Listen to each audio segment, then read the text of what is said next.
ओ शादी विवाह हो रहा है।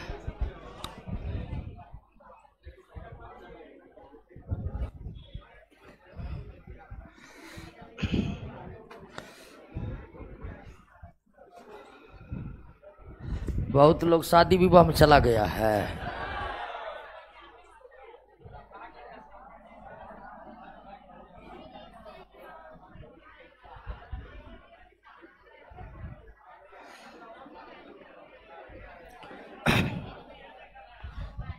क्या हुआ?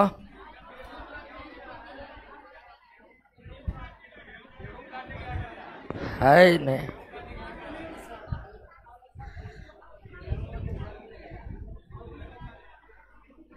अब इधर पटना के आसपास छठ भी मन रहा है।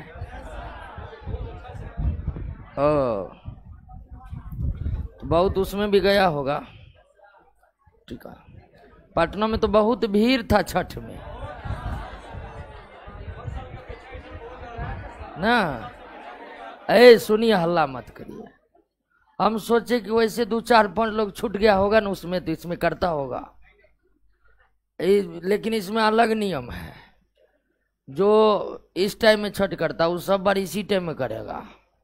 उसको नवंबर दिसंबर वाला छठ से कोई मतलब नहीं है। बात समझे? हमको पहले विश्वास था क्या कि दिवाली वाला जो छठ होता है ना उसमें मान लीजिए कोई छूट गया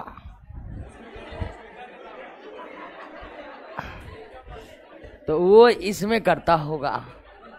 लेकिन ये अलग रूल रेगुलेशन हमें पता नहीं था, और हम जिस क्षेत्र से आते हैं वहाँ इसका प्रचलन था नहीं। ठीक है। हाँ, इस बार बहुत अच्छा से पता चला। पेपर में रिपोर्टिंग भी आ रहा था कि ये घाट तैयार हो गया है, ये नहीं तैयार हुआ है। ये सब रिपोर्टिंग अखबार सब पहले करते नहीं थे। खैर चलिए, ऐसा लेकिन किसी और धर्म में हमको नहीं लगता शायद होता होगा कि एक ही पर्व 2 बार मनाया जा रहा हो। ठीक है। खैर जो भी मन रहा है सबको मनाइए अच्छी तरह से। लेकिन अभी पढ़ने का टाइम, हम लोग पढ़ेंगे। टाइम मतलब उम्र है पढ़ने का। तो पर्व त्योहारों समय उतनी रुचि मत लीजिए। नौकरी हो जाएगा एक बार तब अच्छा से मनाएंगे। आज क्या शुरू होगा? लाइट। अच्छा,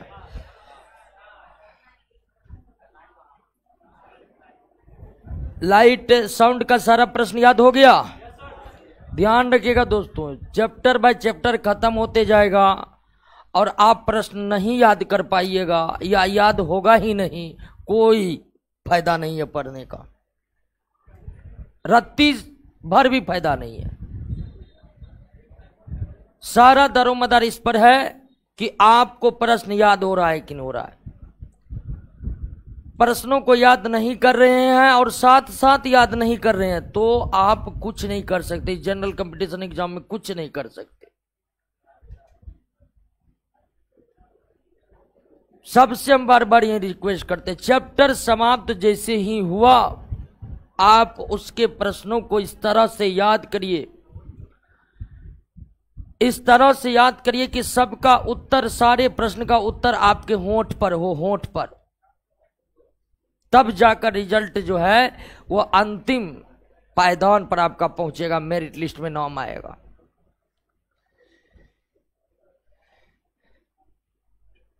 आज हम लाइट की शुरुआत करेंगे और काफी बड़ा चैप्टर है यह। साउंड भी बड़ा था लेकिन उससे भी बड़ा है क्या? लाइट। प्रकाश।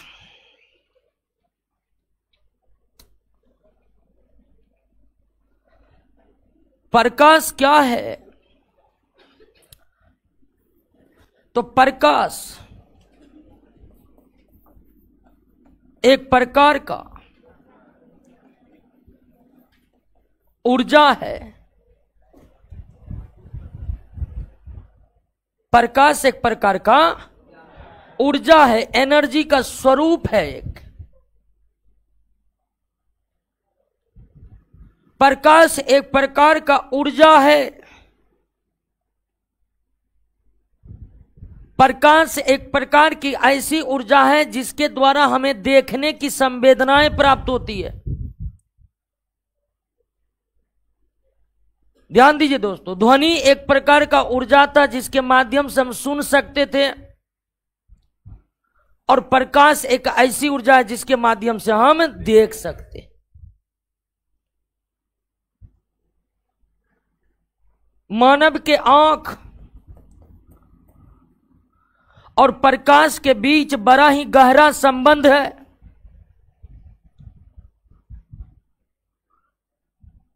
आंख और प्रकाश के बीच इतना गहरा संबंध है कि दोनों एक दूसरे के बिना अधूरे हैं।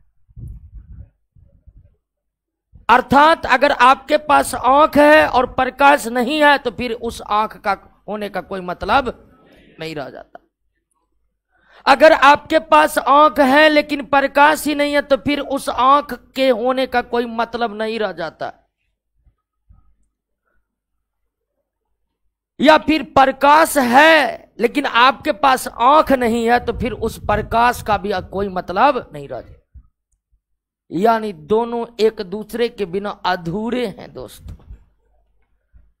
आंख के बिना हमारे लिए प्रकाश का कोई महत्व नहीं रहेगा और प्रकाश के बिना आंखों का कोई महत्व नहीं रहेगा।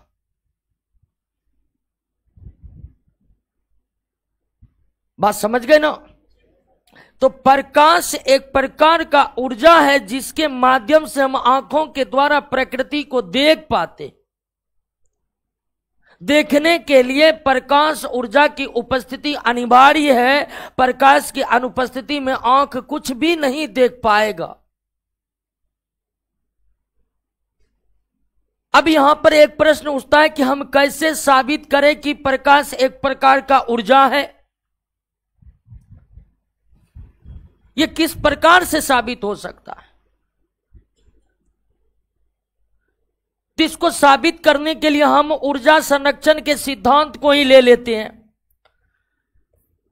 ऊर्जा संरक्षण का सिद्धांत कहता है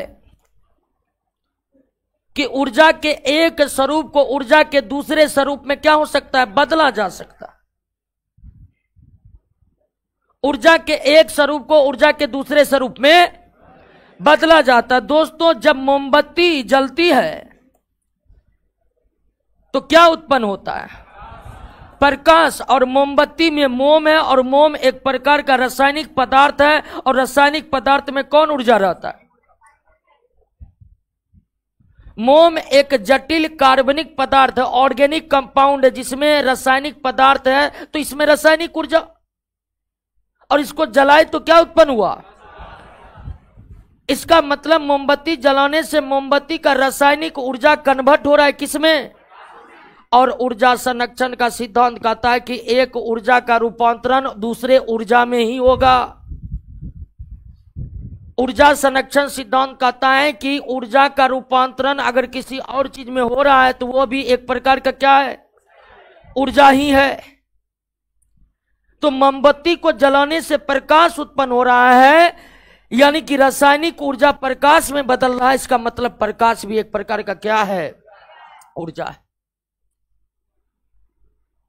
या आप दूसरी स्थिति में देखिए कि अगर आप किसी वस्तु पर लगातार प्रकाश डाल रहे हैं तो वह वस्तु कुछ समय के बाद थोड़ा क्या हो जाएगा? गर्म हो जाएगा। थोड़ा क्या हो जाएगा? और आप जानते हैं कि कोई भी पदार्थ गर्म होता है किसके कारण? आप किसी भी पदार्थ पर लगातार प्रकाश को डालते रहिए, लगातार डाले रहिए, तो कुछ समय के बाद उसमें हल्का सा वो क्या आ जाएगा? हीट में आ जाएगा, गर्मी आ जाएगी उसमें। और गर्म कोई वस्तु होता है किसके द्वारा? किसके द्वारा? उष्मा के द्वारा।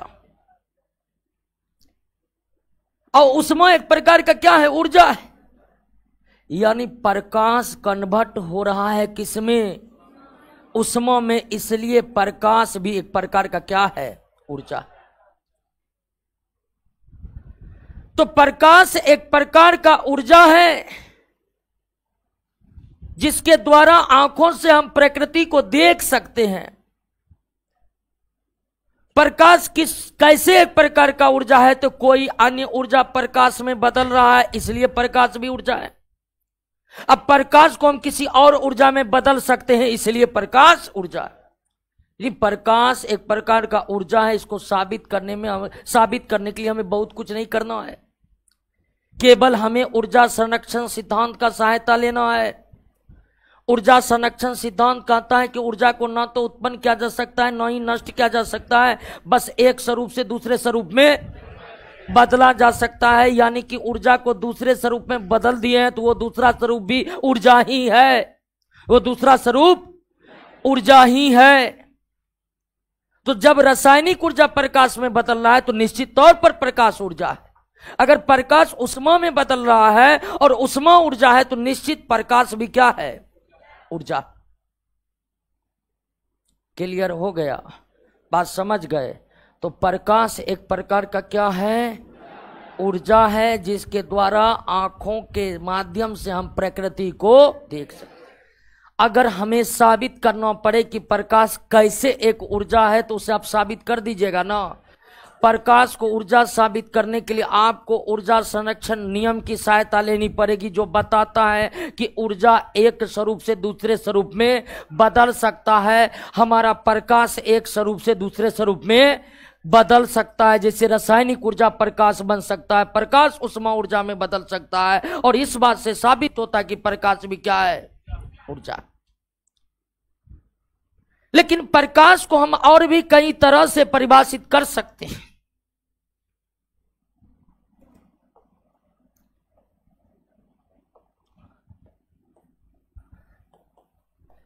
प्रकाश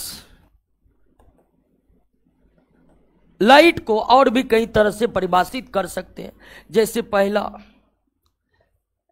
कि प्रकाश एक प्रकार का ऊर्जा है।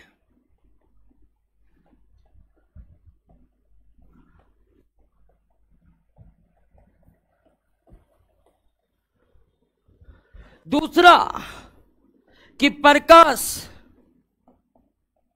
एक प्रकार का तरंग है। तरंग आप समझ चुके हैं ना, वेव।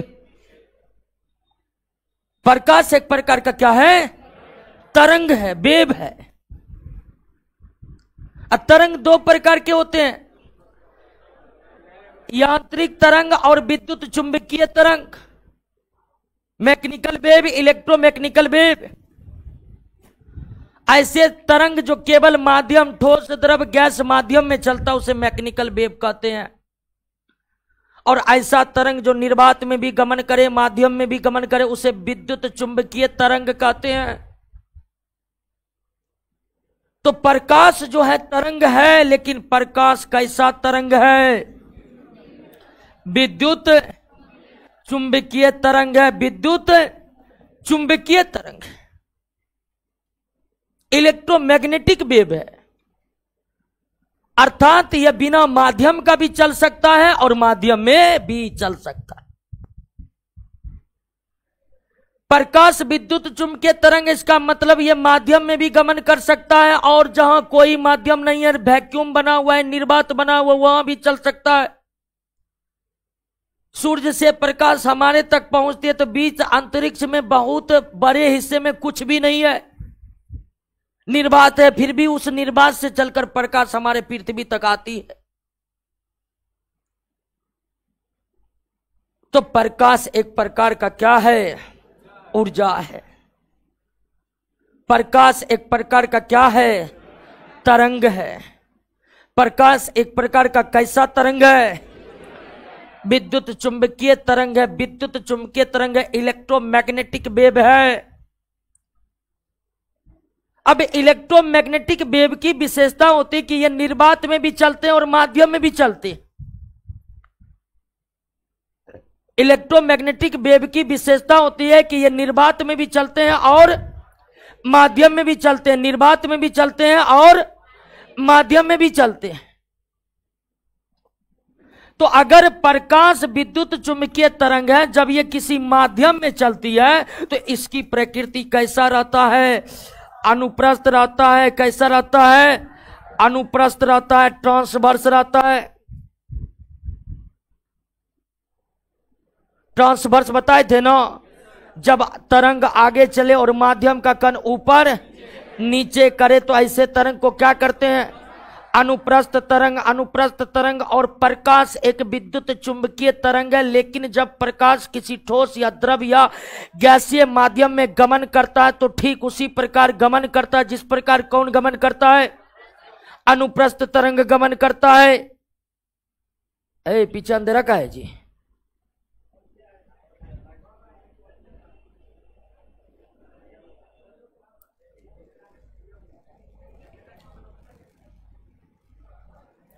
तो प्रकाश जब माध्यम में गमन करती है तो उसकी प्रकृति कैसी हो जाती है?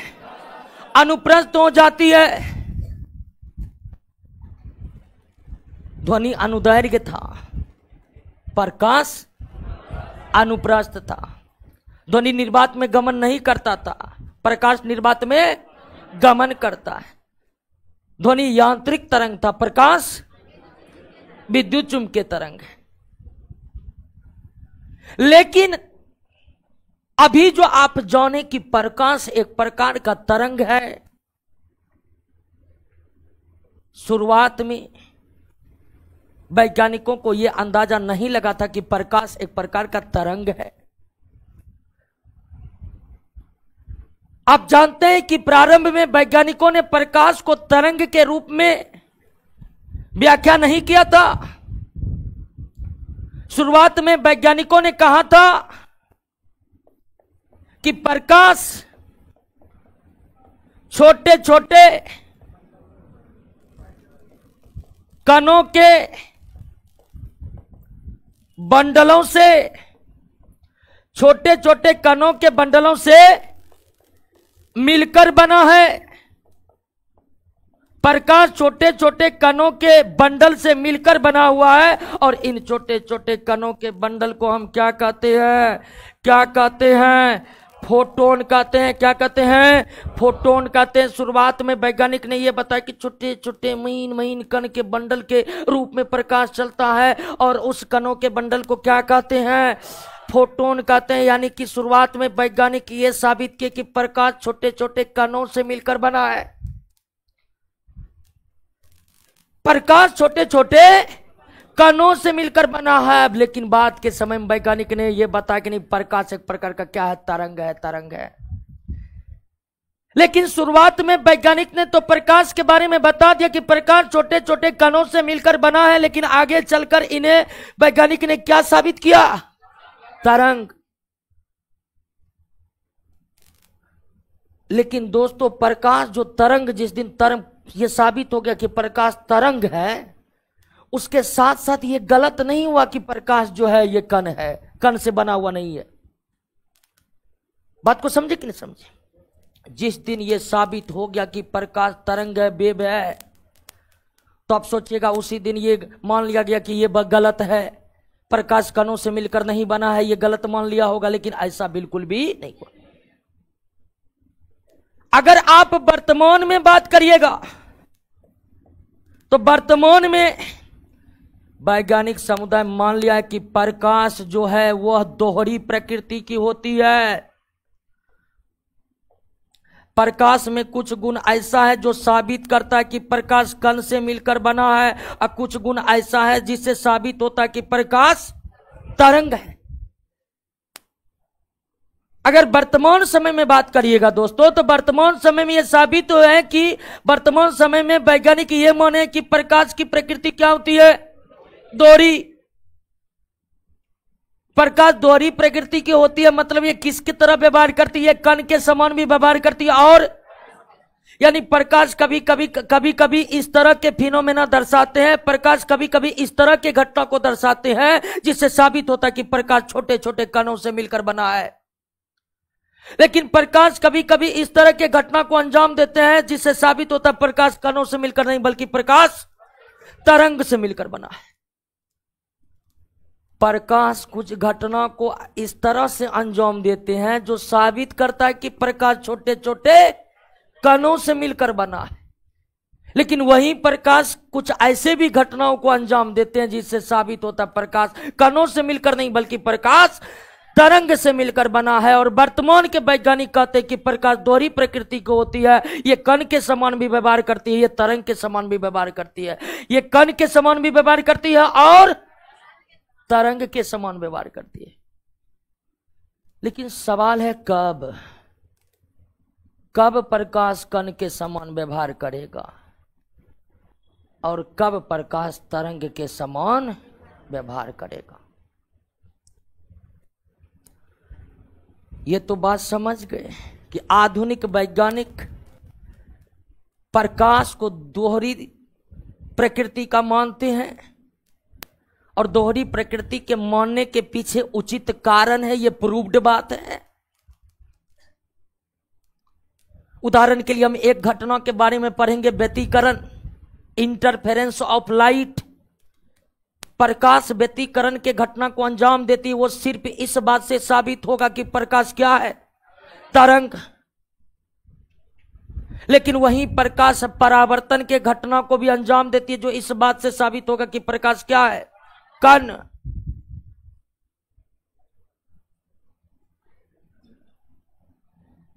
तो प्रकाश दोहरी प्रकृति की होती है। कुछ घटना इस तरह का होता है प्रकाश का जो उसे कण साबित करता है, कण से बना हुआ साबित करता है, और कुछ घटना ऐसा है जो प्रकाश को तरंग से बना साबित करता है। लेकिन सवाल यह है दोस्तों कि प्रकाश कब कण के समान व्यवहार करेगा और प्रकाश कब तरंग के समान व्यवहार करेगा। प्रकाश जब किसी माध्यम में गमन करती है, माध्यम में गमन करती, गमन मतलब समझ रहा है ना, चलना। गमन मतलब चलना। आजकल के लोग जो है ना, हिंदी भी समझने में दिक्कत होता है, सही बता रहे हैं। अखबार पढ़ना आजकल लोग छोड़ दिया है।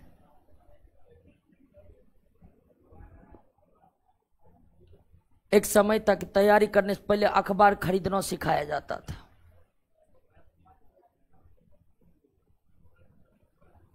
अखबार सब खरीद के पढ़ रहे हैं ना।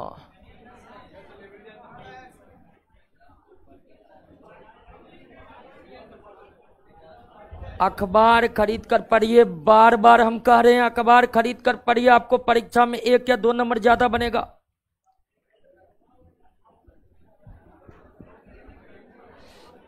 बार बार हम कह रहे नहीं तो बस किसी कारण पीछे रह जाएगा, तो अंतिम समय में याद आएगा बिट्टू झा बोला था अखबार पढ़ने।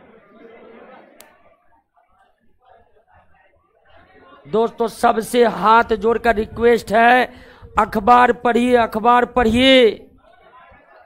कौन अखबार, इसका भी नाम बताए थे, दैनिक भास्कर या प्रभात खबर। ठीक है, 100 या 150 रुपये पर मंथ आपका खर्चा होगा, या आप महीना खर्चा नहीं तो एक दिन आप 4 रुपया 5 रुपया में अखबार देता है, उसको खरीद कर पढ़िए। नहीं पढ़ने का मन है तो आप खरीद कर घर में लाइए।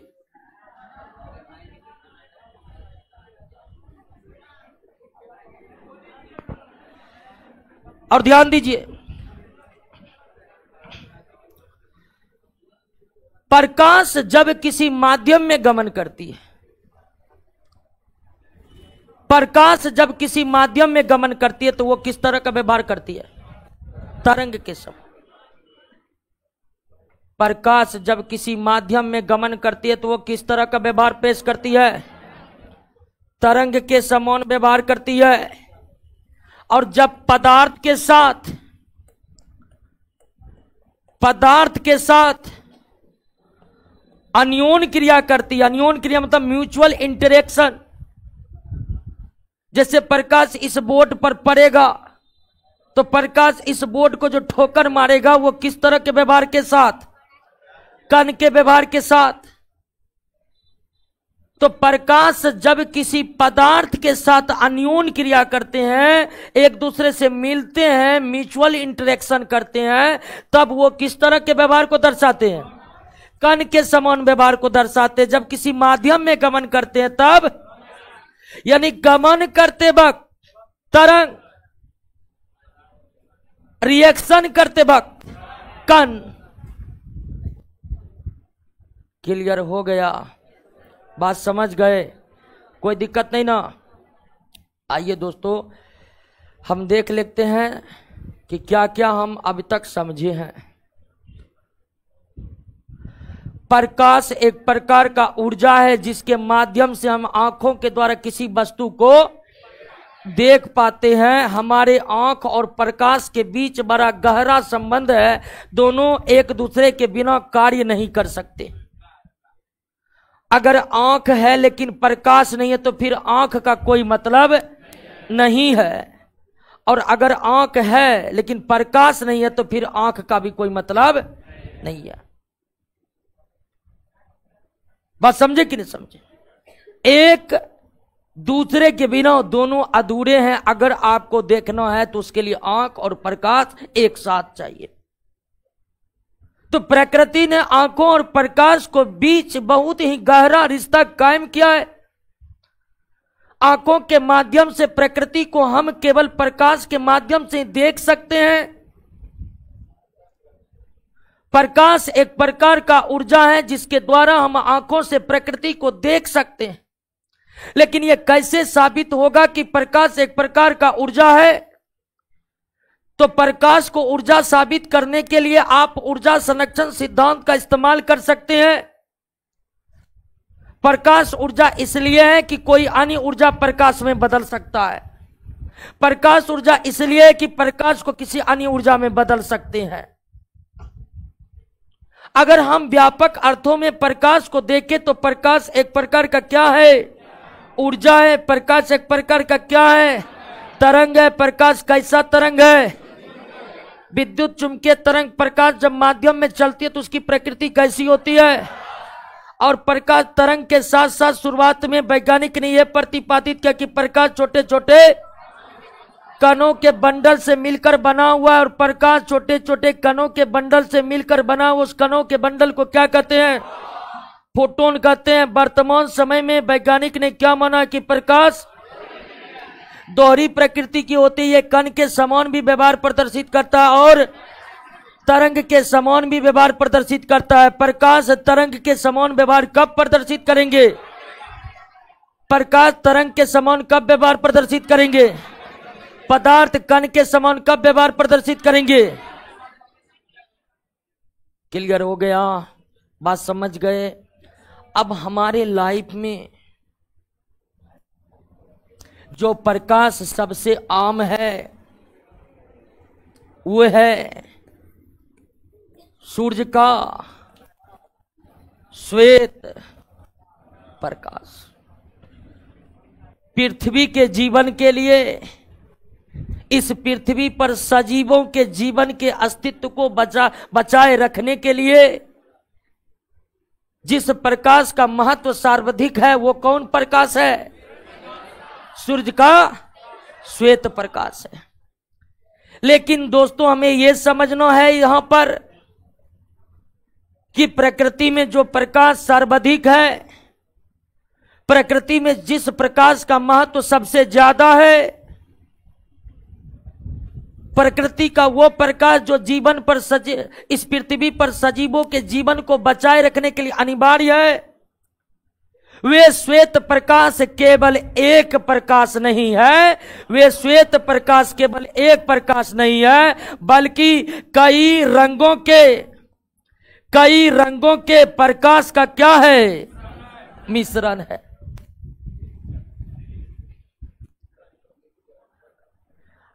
आप जो सूर्य से आते श्वेत प्रकाश को देखते हैं, जो आपके जिंदगी में सबसे ज्यादा महत्व का वाला प्रकाश है, वो कोई एक प्रकाश नहीं है।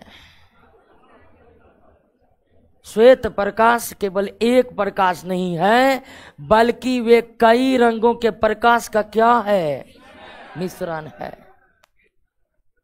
और निश्चित तौर पर सबको याद होगा कि यह 7 रंग के प्रकाश का मिश्रण है। कितने रंग के?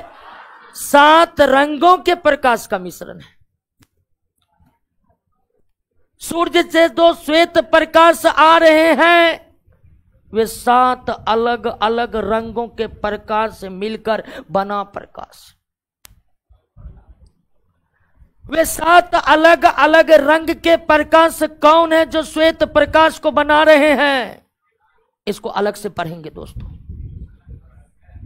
लेकिन आप यहां पर ये समझ गए हैं ना कि सूर्य का श्वेत प्रकाश केवल एक प्रकाश नहीं है। समझ गए कि नहीं? कहिए कोई दिक्कत? बात समझ गए? प्रकाश का इंट्रोडक्शन समझे? अब आइए कुछ टर्म को हम समझ। प्रकाश का इंट्रोडक्शन समझ गए? कोई दिक्कत नहीं। अब आते हैं इस चैप्टर को और व्यापक तरीके से अगर हम पढ़ने की कोशिश करेंगे तो कई सारे टर्म आएंगे। प्रकाश के गहराइयों को समझने के लिए जिन जिन टर्मों की आवश्यकता है, आइए अब उस टर्म का परिभाषा और उसकी समझ पहले हम विकसित कर ले, तब हम उन घटनाओं का जिक्र करेंगे जो घटना प्रकाश के कारण घटित होती है। प्रकृति घटनाओं का एक समुच्चय है। इस प्रकृति में लगातार घटनाएं घटित होती रहती है। मेरे दोस्त बात मत करिए, बात मत करिए जी, गजब स्थिति है। प्रकृति घटनाओं का समुच्चय है। घटनाएं प्रकृति में घटित होते रहती है और उन घटनाओं में कई ऐसी घटनाएं हैं जो केवल प्रकाश के कारण घटित होती है। धधकते हुए सूरज के गोले सुबह में लाल दिखते हैं, दोपहर होते होते श्वेत प्रतीत होने लगते हैं। किसके कारण? प्रकाश के कारण, प्रकाश के घटनाओं के कारण। आकाश जो श्वेत और नीले प्रतीत होते हैं, बारिश के बाद उसमें इंद्रधनुष नजर आते हैं, लगती है किसके कारण? प्रकाश के घटनाओं के कारण। तारे टिमटिमाते नजर आते हैं प्रकाश के घटनाओं के कारण। पानी में रखा सिक्का थोड़ा ऊपर उठा दिखाई देता प्रकाश के घटनाओं के कारण। इतनी घटनाएं प्रकृति में प्रकाश के द्वारा घटित होती है कि उसे जानना हमारे लिए बहुत अनिवार्य है। लेकिन उससे पहले हमें उस टर्म को समझ लेना जरूरी है कि ताकि प्रकाश के द्वारा घटित घटनाओं को हम अच्छी तरह से समझ सके। और पहला टर्म, अरे किरण। किरण क्या है? रे क्या है? तो प्रकाश जब किसी माध्यम में चलती है, ध्यान दीजिएगा दोस्तों समझने पर, प्रकाश जब किसी माध्यम में चलती है तो उसका पथ सीधी रेखा होता है। प्रकाश हमेशा सीधी रेखा के अनुसार गमन करती है। प्रकाश का पथ जो है एक रेखा के समान होता है। प्रकाश लुका छुपी करके आगे नहीं बढ़ती है, टेढ़े मेढ़े मार्गों पर गमन नहीं करती है। प्रकाश केवल सीधी रेखा पर चलती है और प्रकाश के सीधी रेखा वाले पथ को दर्शाने वाले रेखा को ही क्या कहते हैं? किरण। किरण एक काल्पनिक रेखा है जो बताता है कि प्रकाश का पथ इस प्रकार है, या प्रकाश के सरल रेखीय पथ को, प्रकाश के स्ट्रेट लाइन पाथ को ही क्या कहते हैं? किरण कहते। और एक किरण का अस्तित्व नहीं है।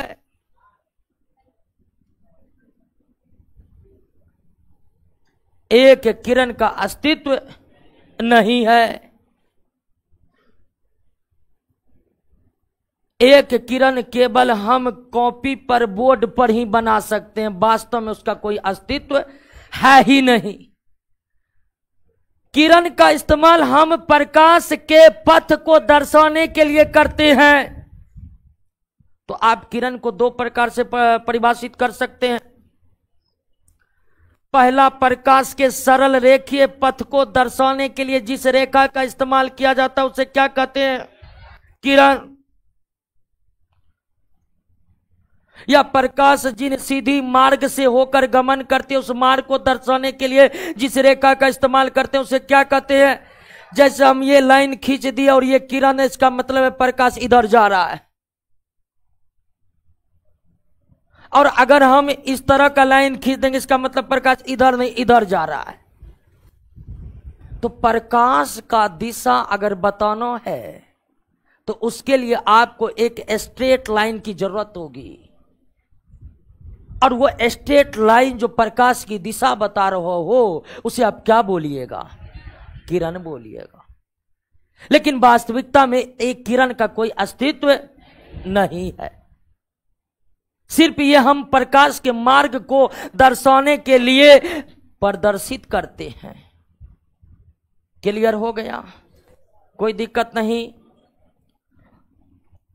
दूसरा परिभाषिक शब्द है बीम ऑफ लाइट, किरण पुंज। बीम ऑफ लाइट, किरण पुंज। एक क्वेश्चन आ रहा है कि सूर्य का प्रकाश तो पीला होता है, हुआ है मैं पीला कैसे होता है? नहीं, सूर्य का प्रकाश पीला कहां होता है दीपू मिश्रा?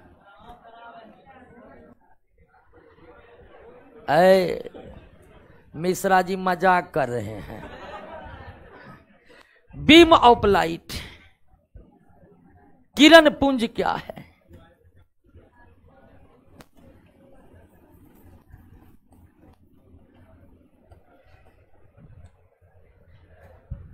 प्रकाश के सरल रेखीय पथ को क्या कहते हैं?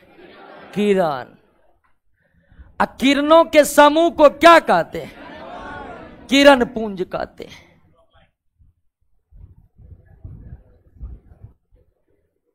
प्रकाश के सरल रेखीय पथ को किरण कहते हैं और किरणों के समूह को किरण पुंज कहते हैं।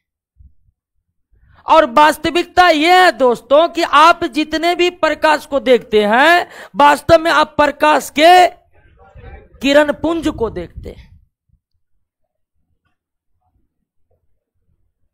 प्रकाश जितने भी आप देखते हैं, आप किसी भी स्रोत से जो प्रकाश को आते हुए देखते हैं तो वास्तव में वे प्रकाश किरण पुंज के रूप में ही चलती है। चाहे आप टॉर्च से निकला प्रकाश हो, गाड़ी के हेडलाइट से निकला प्रकाश हो, या फिर सौर मंडल से सूर्य का आता हुआ प्रकाश हो, वो प्रकाश हम तक जो पहुंच रही है किस रूप में? किरण पुंज के रूप में। एक किरण का अस्तित्व संभव, कोई भी प्रकाश होगा तो वास्तव में वो प्रकाश का क्या होगा? किरण पुंज होगा। क्लियर बात समझ में आई कि नहीं आई? प्रकाश के सरल रेखीय पथ को किरण कहते हैं, किरणों के समूह को किरण पुंज कहते हैं, बीम ऑफ लाइट कहते हैं।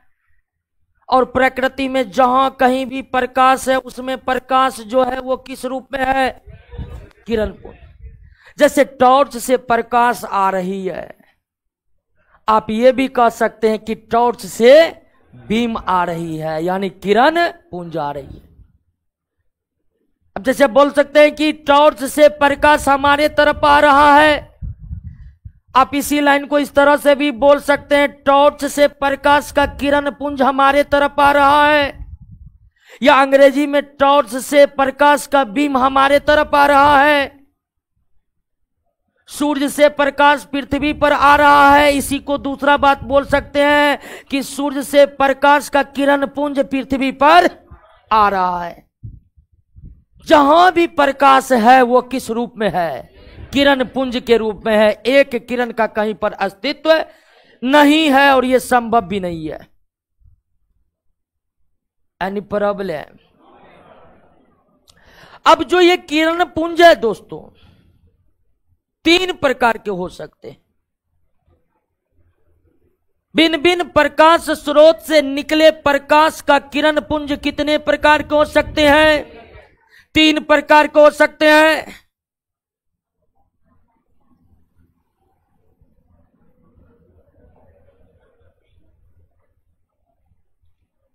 कितने प्रकार के? पहला है पैरेलल,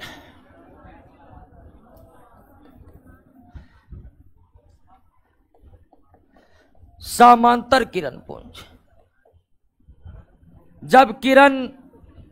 जब प्रकाश के सभी किरण एक दूसरे के क्या हो, समांतर हो, जब प्रकाश के किरण सारे किरण एक दूसरे के समांतर हो तो इस प्रकार के किरण पुंज को क्या कहेंगे? समांतर किरण पुंज कहेंगे, पैरेलल बीम कहेंगे।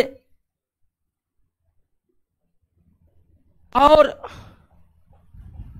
कोई प्रकाश बहुत दूर से आपके पास अगर आ रही है तो वो किस रूप में आ रही है? पैरेलल के रूप में। बहुत दूर स्थित प्रकाश स्रोत से अगर प्रकाश आ रही है तो वे पैरेलल बीम के रूप में आती है, समांतर किरण के रूप में आती है। समांतर किरण पुंज। जैसे सूर्य से प्रकाश जो आती है तो सूर्य का प्रकाश पृथ्वी तक पहुंचता है किस किरण पुंज के रूप में?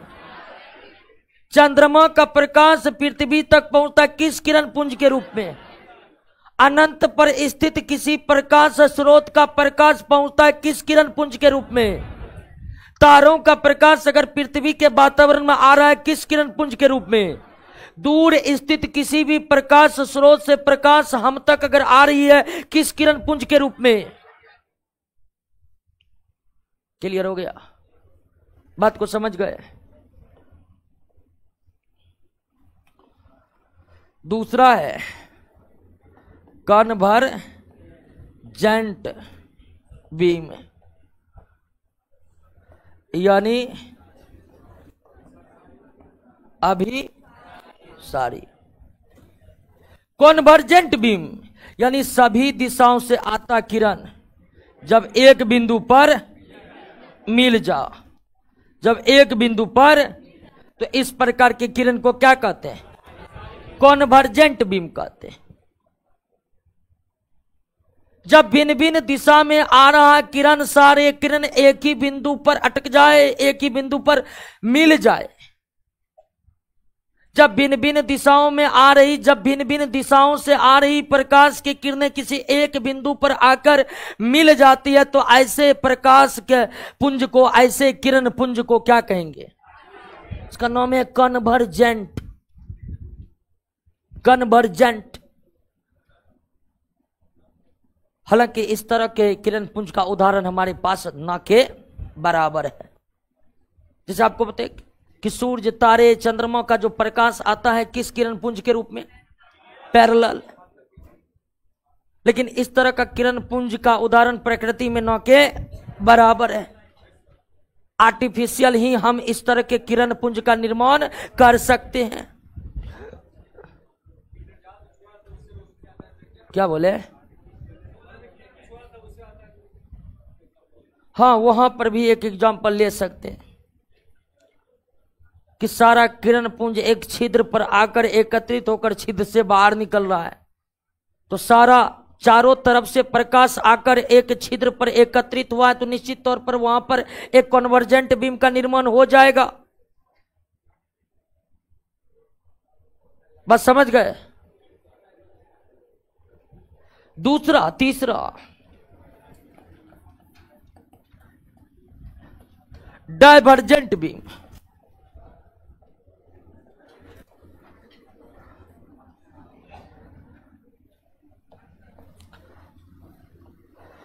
अपसारी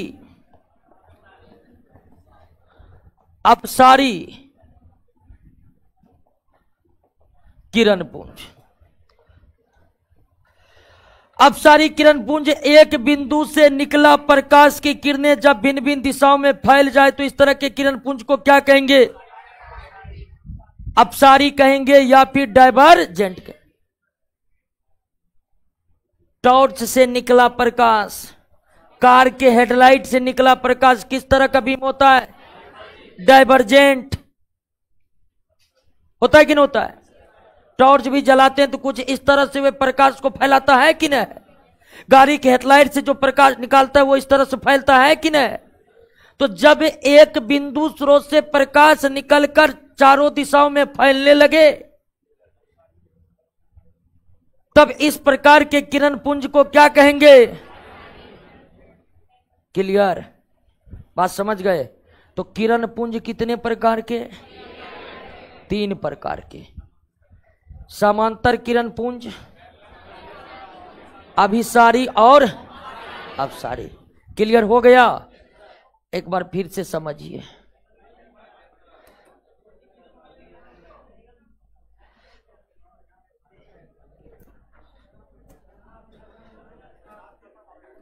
आ जाएगा, तुरंत आ जाएगा।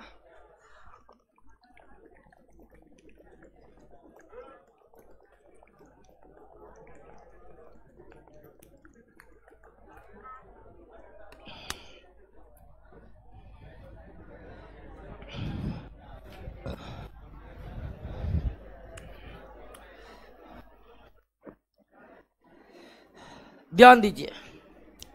प्रकाश क्या कर रहा जी? अभी करा करके पूछेंगे 4 को प्रश्न का जवाब नहीं दे पाएगा।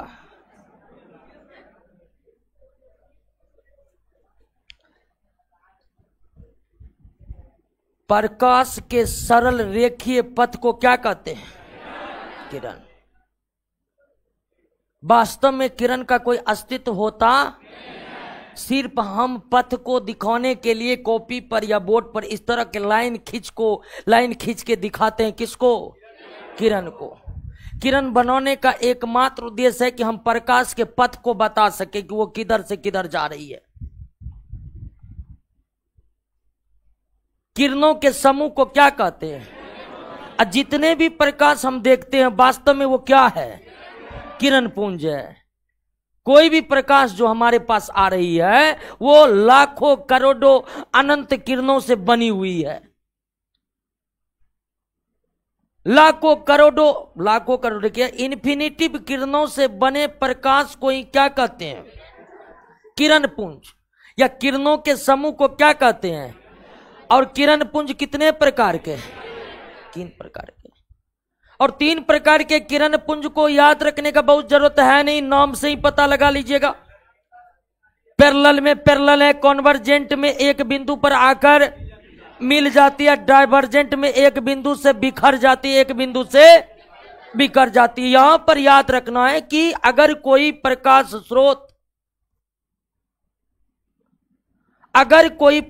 स्रोत बहुत दूर स्थित है और वहां से प्रकाश हम तक आ रही है तो उसका किरण पुंज किस प्रकार का होगा? समांतर ही होगा। बहुत दूर से प्रकाश स्रोत से आ रही प्रकाश का किरण पुंज किस प्रकार का होगा? जैसे कुछ सूर्य की प्रकाश किस प्रकार का किरण पुंज है? तारों का प्रकाश किस प्रकार किरण पुंज है? या पूछेगा अनंत दूरी पर रखे प्रकाश स्रोत से प्रकाश हम तक जो आती है किस रूप में? समांतर किरण पुंज के रूप में। क्लियर हो गया? बात समझ गए? अब ध्यान दीजिए कि भिन्न भिन्न वस्तु और प्रकाश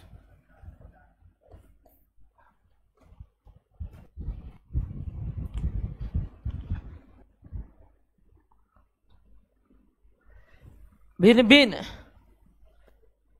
वस्तु और प्रकाश के बीच संबंधों को हम कायम करेंगे तो हमें वस्तु भी 3 प्रकार के मिलेंगे। एक ट्रांसपेरेंट,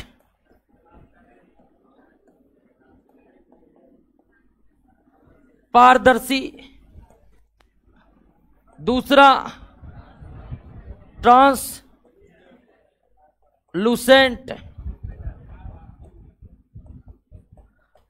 पारभासी, और तीसरा ओपेक्यू, अपारदर्शी।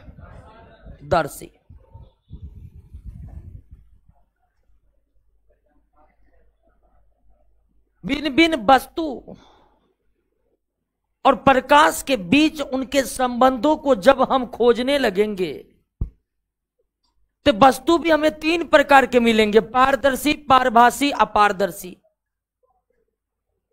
ऐसे वस्तु जिनसे प्रकाश आर पार हो जाए उसे क्या कहेंगे?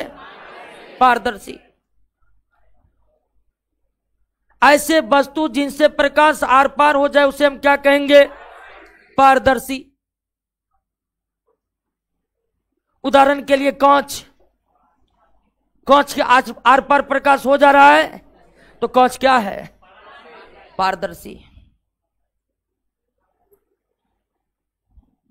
अगर किसी वस्तु से होकर प्रकाश के कुछ भाग ही बाहर निकल रहा है, सारा प्रकाश नहीं निकल रहा है, तो उस पदार्थ को क्या कहेंगे? पारभासी। जैसे मोटा कांच, बहुत मोटा कांच से होकर पूरा प्रकाश बाहर नहीं निकल सकता है, और जो प्रकाश को रोक ले उसे क्या कहेंगे? अपारदर्शी। जैसे ये दीवार क्या है? अपारदर्शी है। तो जिस वस्तु के प्रकाश आर पार हो जाए उसे क्या कहेंगे? पारदर्शी कहेंगे। वस्तु के आर पार प्रकाश हो जाए तो वस्तु है, प्रकाश का कुछ ही भाग वस्तु के आर पार हो जाए तो, और वस्तु अगर प्रकाश को रोक ले, आर पार नहीं होने दे तो अपारदर्शी। अब कोई भी वस्तु पारदर्शी है तो जरूरी नहीं कि वो पारदर्शी ही बना रहेगा। एक वस्तु अगर पारदर्शी है तो वो हर स्थिति में पारदर्शी रहेगा, ये जरूरी नहीं है। एक पतला कांच पारदर्शी होता है लेकिन कांच की मोटाई बढ़ा देती हो। एक पतला कांच क्या है, लेकिन वही कांच की मोटाई को बढ़ा दे तो, और पूरा मोटाई बढ़ा दे तो वस्तु एक ही है। कांच पतला था तो पारदर्शी था, मोटा था तो पारभासी हो गया, और मोटा हो गया तो अपारदर्शी।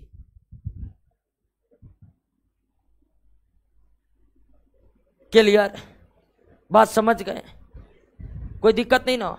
अब तीनों पदार्थ को पढ़िए, परिभाषा पढ़िए। तो एक क्वेश्चन ले लेते हैं विजय कुमार पाल का। सन की लाइट से, सूर्य की लाइट से हमें विटामिन डी मिलता है, तो टॉर्च की लाइट से विटामिन क्यों नहीं मिलता है? क्योंकि टॉर्च सूर्य नहीं है। क्या?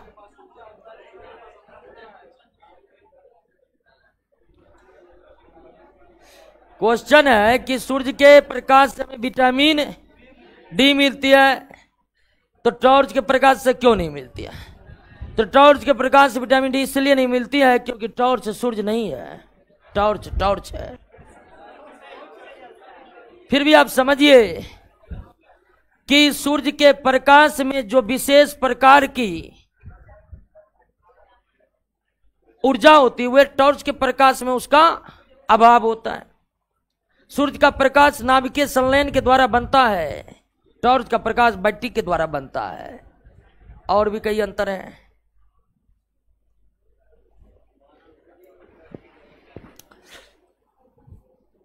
सूर्य के प्रकाश में पराबैंगनी भी रहता है, टॉर्च के प्रकाश में वो नहीं रहता है।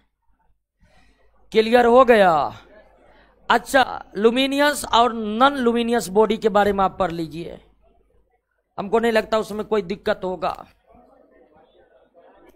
पढ़ लिए। अब विज्ञान की वह शाखा जिसमें प्रकाश और प्रकाश के उत्पन्न होने के कारण और उनके द्वारा बने प्रतिबिंब और उससे संबंधित घटनाओं के बारे में पढ़ा जाता है, उसे क्या कहते हैं? ऑप्टिक्स। प्रकाश से संबंधित विज्ञान की शाखा को ऑप्टिक्स कहा जाता है दोस्तों। और अब आइए प्रकाश के घटनाओं को, किरण क्या है, बीम ऑफ लाइट क्या है, बीम ऑफ लाइट कितने प्रकार के होते हैं? क्लियर? अब आइए दोस्तों,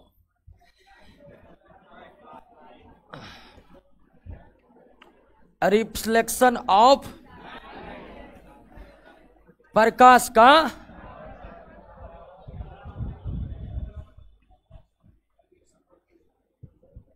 प्रकाश का परावर्तन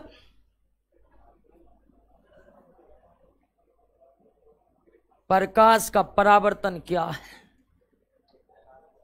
रिफ्लेक्शन ऑफ लाइट क्या है। और रिफ्लेक्शन ऑफ लाइट को समझने के लिए प्रकाश के कण प्रकृति के बारे में सोचना पड़ेगा आपको। प्रकाश परावर्तन के घटना को अंजाम देती है, वो घटना क्या है उससे पहले आप ये जान लीजिए कि परावर्तन के घटना की व्याख्या तभी हो सकता है जब हम मान ले कि प्रकाश की प्रकृति कणों के समान है। अगर प्रकाश के प्रकृति को तरंग मान लेंगे तो तब प्रकाश के परावर्तन के घटना का व्याख्या सही रूप से नहीं होगा।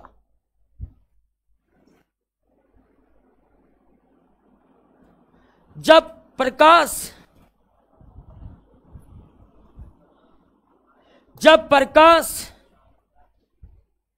किसी सतह से टकराकर, जब प्रकाश की किरणें किसी सतह से टकराकर पुनः उसी माध्यम में लौट जाती है तो इसी घटना को क्या कहते हैं, प्रकाश का परावर्तन।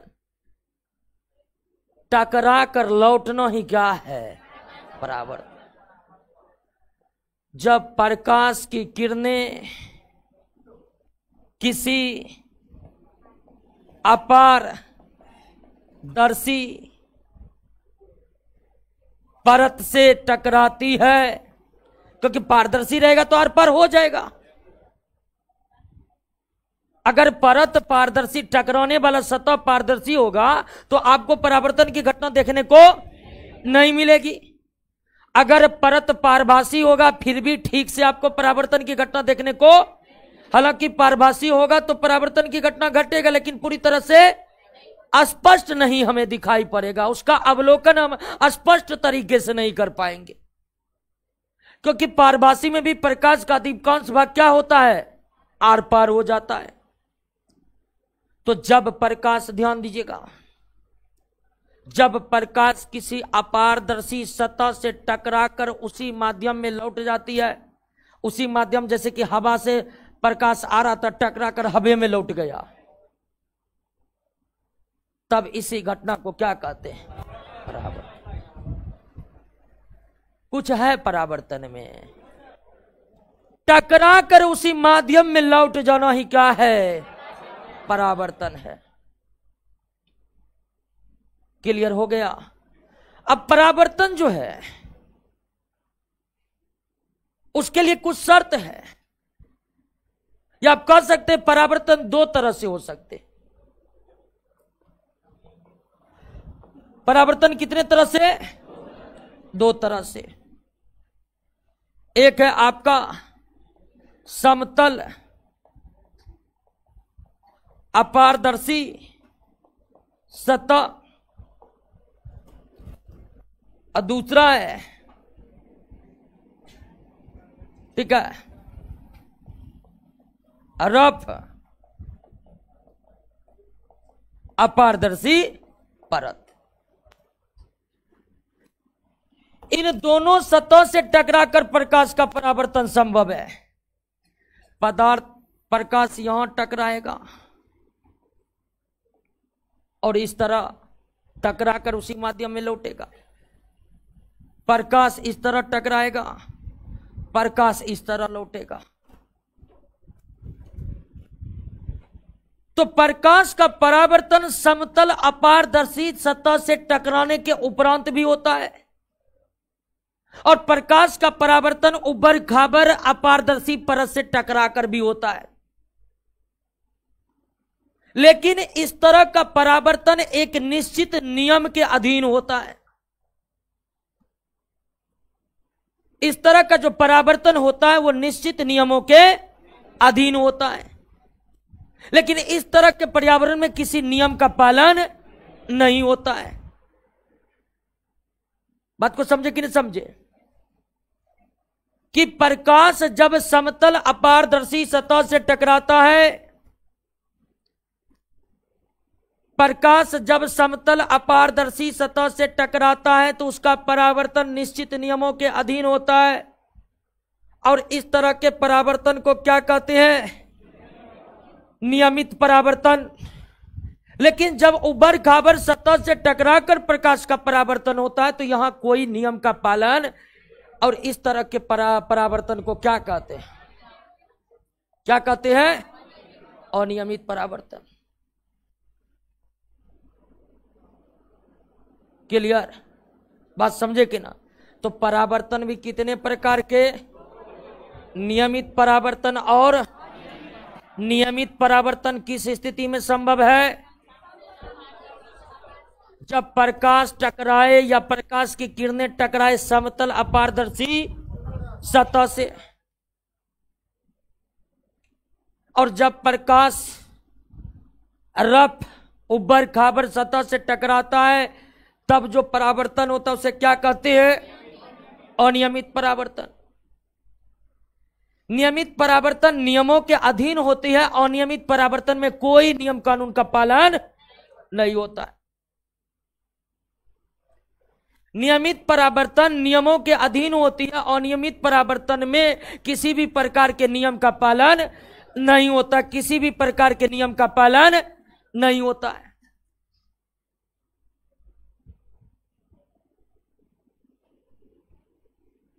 एक क्वेश्चन आ रहा है, हॉस्पिटल में बेबी के पास कौन सा लाइट लगा होता है? अरे तो बेबी वाला बताएगा, हमको तो पता नहीं। क्या ऐसी जानकारी तुम्हें? पवन कल्याणी कि बेबी के पास कोई लाइट लगा होता है।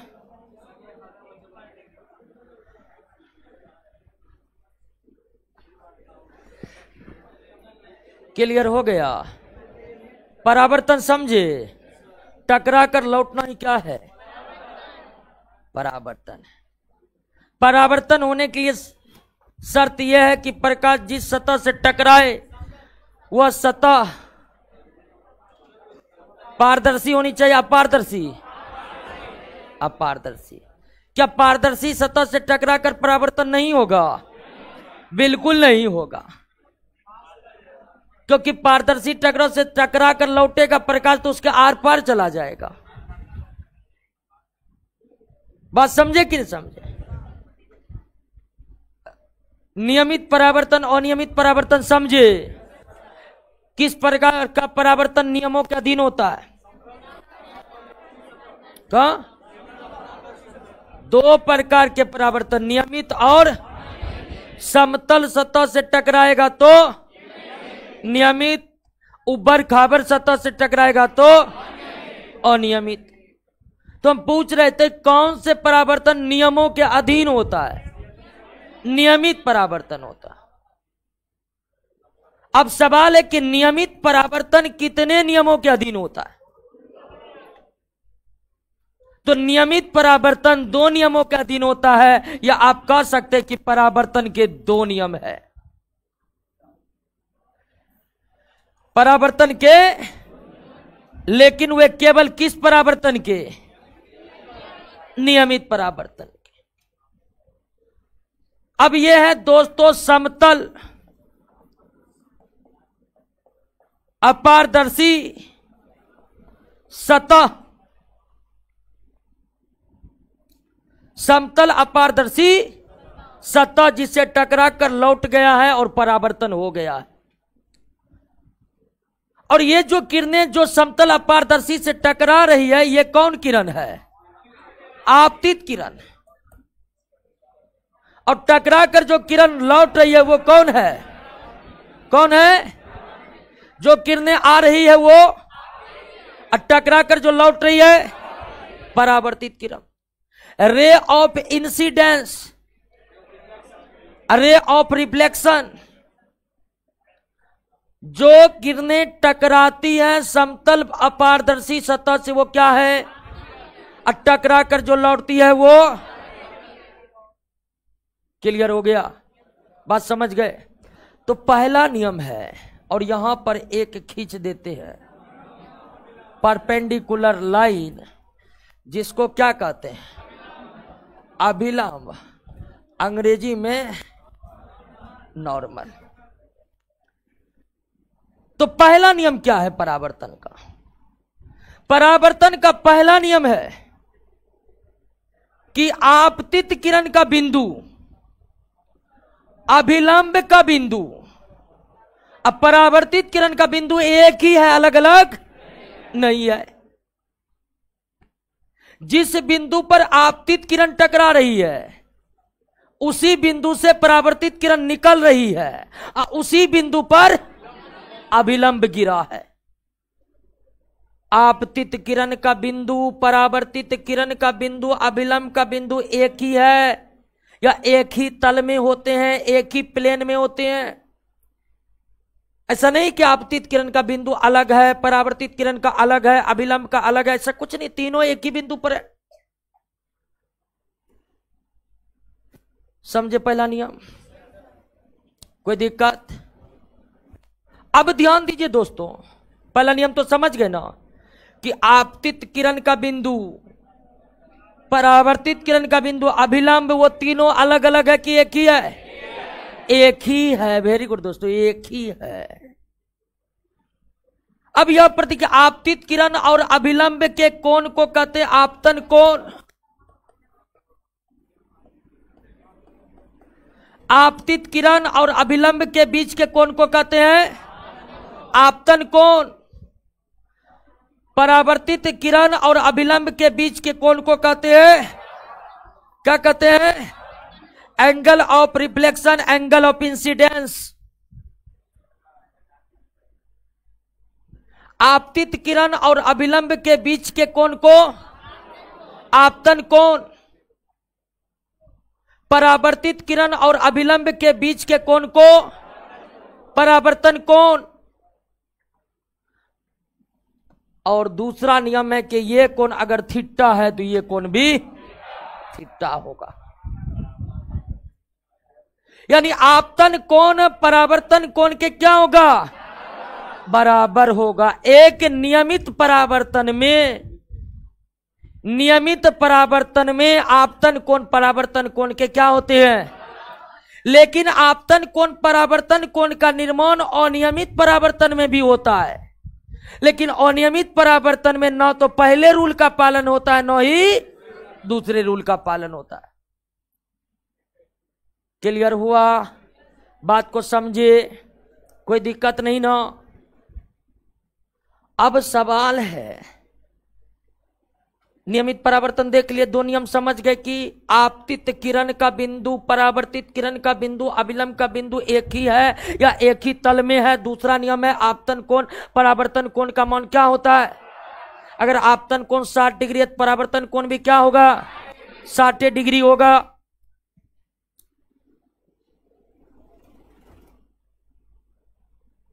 और ये दोनों नियम का पालन केवल नियमित परावर्तन के दौरान लागू होता है। अनियमित परावर्तन के दौरान ये दोनों नियम लागू, अनियमित परावर्तन के दौरान ये दोनों नियम लागू। Any problem? अब ध्यान दीजिए दोस्तों, आप तो ये जान गए कि नियमित परावर्तन क्या है।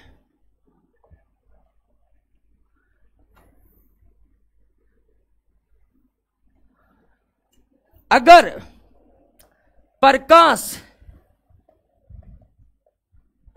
तिरछी पड़ती है तो परावर्तन कुछ इस प्रकार होती है, लेकिन प्रकाश अगर परपेंडिकुलर पड़ेगा, अगर प्रकाश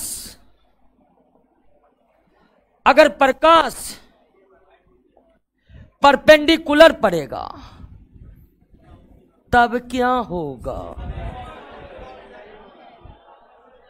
अगर प्रकाश समतल अपारदर्शी सतह पर तिरछी पड़ती है तो तिरछी निकलती है, लेकिन अगर सीधे गिर जाएगा तब तो सीधे ही निकल जाएगा। जब प्रकाश समतल अपारदर्शी सतह पर लंबवत पड़ती है तो लंबवत ही निकल जाती है। जब तिरछी पड़ती है तो तिरछी निकलती है, लंबवत पड़ती है तो लंबवत निकलती है। और ऐसी स्थिति में अभिलंब खींचेगा, इसी पर खिंचाएगा। और यहां भी परावर्तन हुआ है, यहां पर भी दोनों नियम का पालन हुआ है। लेकिन यहां पर आपतन कोण भी क्या है 0 डिग्री और परावर्तन कोण भी क्या है, आपतन कोण भी 0 डिग्री है, परावर्तन कोण भी क्या है, आपतन कोण भी 0 डिग्री, परावर्तन कोण भी। तो जब जब जब प्रकाश के परावर्तन के दौरान आपतन कोण 0 डिग्री हो जाए, समझिए प्रकाश कैसा पड़ा है, लंबवत। अगर किसी समतल अपारदर्शी सतह पर प्रकाश लंबवत आपतित होती है तो लंबवत ही निकल जाती है, और ऐसी स्थिति में आपतन कोण भी 0 अपरावर्तन कोण भी, क्योंकि अभिलंब खींचेगा वो इसी पर खिंचाएगा। अब दूसरा सवाल है, क्या यहां पर परावर्तन हो रहा है? फिर दूसरा सवाल है कि अगर यहां पर परावर्तन हो रहा है तो क्या परावर्तन के नियमों का पालन हो रहा है? आपतित किरण परावर्तित किरण अभिलंब का बिंदु एक ही है और दोनों कोण बराबर है। क्लियर? बात को समझ गए? तो प्रकाश का परावर्तन हो चुका है दोस्तों,